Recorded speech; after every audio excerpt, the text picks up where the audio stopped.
Alright, how's it going, guys? My name is SiZZirP and welcome to my very first upload to this channel. This is a never used battle against the ProPokePlayer, and the links to our respective channels will be in the description box below. So yeah, guys, I hope you enjoy the layout. This is one of my custom layouts. It has the little black ticker box on the bottom to showcase damage calculations that are close to, I guess, 100% being accurate. I put it in there just to enhance your viewing, enjoyment. So I hope you guys enjoy it as much as I enjoy making it. So let's hop into the battle right now.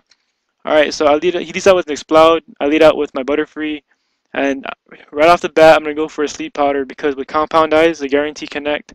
So he fodders out his Wormadam, and I'm okay with that, and I predict him to go back to his Explode, so I go for a Stun Spore, which luckily for me he does, so if he was Scarfed in a way, he's not as fast as before. So I'm going to go for a Tailwind, and he gets the unfortunate Para Hacks after the Tailwind, so I'm very sorry for the hacks. But that's what my Butterfree does, he calls hacks. So I go for a U-turn now, and I get a silly butt crit. And as I send out my Regice now, as you can tell by the name, this is SO, Super Original Chuckles 22 set. He hits me with a Hyper Voice. Now I thought I wouldn't do that much, because I have zero special D investment into this Regice. But just tell me he's spec, so I go for a lockout on the switch. That way I can ensure my Zap Cannon will connect, or my Flash Cannon. So I'm going to go for a Zap Cannon here. And he tricks me his Choice Scarf, which I'm really okay because it'll help me out later on in the battle, as you'll see. So Zap Cannons will do about 179 damage maximum, and it will ensure the Para Hack. So that's pretty good. Now, 3 of his members of his team are status. Now, my team's looking pretty good right now. Like, my team could outspeed half of his team, so I could set up whenever I want to. I went for my Politoed here, predicting the T-Wave, because most Trick Scarfing pokes carry T-Wave to negate the Choice Scarf they passed on, if you're following me. So he went for a Recover there, and I went for an Encore to force a switch, and I went for an Ice Beam, predicting him to go for a Grass type. So instead of Skuntank, and I'm fearing the Pursuit, but I'm going to switch out anyway, because I could live one Pursuit, even though it is stab, or not stab, but double the damage when I switch. So I send out my Butterfree, and he connects with a Poison Jab. So I could survive that with 7 HP because of damage calculations. But since I get poisoned and I lost a turn because I switched in, poison will take me out before I can set up a Stun Spore. So I sent out my Sand Slash here to scare him off, but then he sends out his Articuno to scare me off.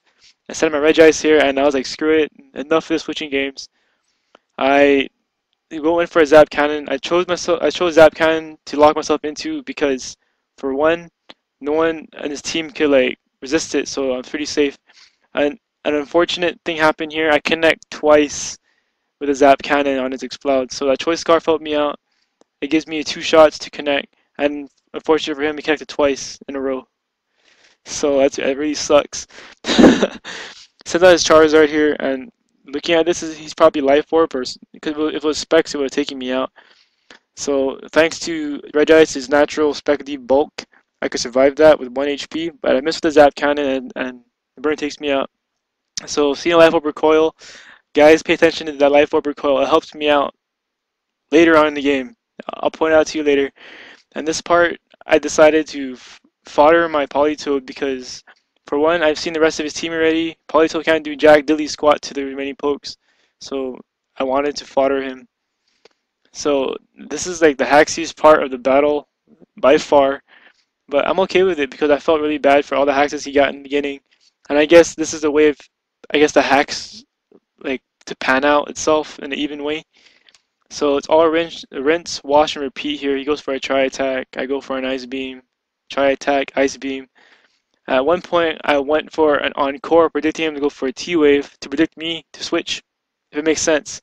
That way I could lock him in the T-Wave, send in my Sand Slash, and start Earthquaking away.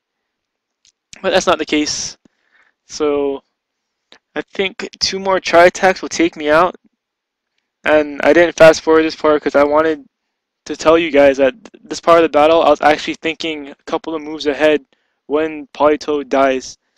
So I wasn't even looking at the screen. I was actually like pressing A on Ice Beams, thinking about the moves. So 2 more Tri Attacks will take me out. And I have the perfect plan for this team right here. I'm gonna send out my Choice Band Rapid Dash after my Politoed dies to do some stab choice banded flare-blitz damage on his team. So this tri-attack is gonna take me out, and I'm very sorry guys for the long stall war. So now I'm gonna send out my choice banded rapid dash like I said before. I'm gonna go for a flare blitz, and that's not Oko his Porygon too. Now I know I could take out his Skuntank, I could take out his Wormadam. It's just a matter of how much, like recoil I can take. If I could, survive one more to take out Articuno. But he sends out his Skuntank, and right here, he went for a pursuit, predicting me to switch. But I saw that coming. I stayed in, because if I didn't take him out, a second flare blitz will take him out, because pursuit won't take me out, because 40 base power. So Aftermath whittles me down to enough HP where only one more flare blitz will take me out. So that Aftermath damage actually helped him out in the long run. He double switches into his Wormadam, predicting me to switch to save my Rapid Dash, but I committed to being this aggressive, and that down goes his Wormadam. So now the game is tied at 2-2. He doesn't know my last Pokemon. I know the remaining Pokemon in his team. So I sent out my Sound Slash, predicting him to sound his Charizard, but he can sound his send out his Articuno.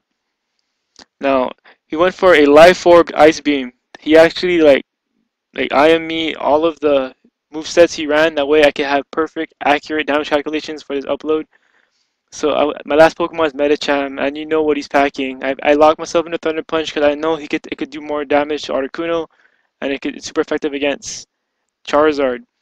So Thunder Punch isn't going to take him out, but it whittles him down to enough HP where Life Orb is, and if I get minimum damage here, I will survive with that much HP, guys, 29 HP.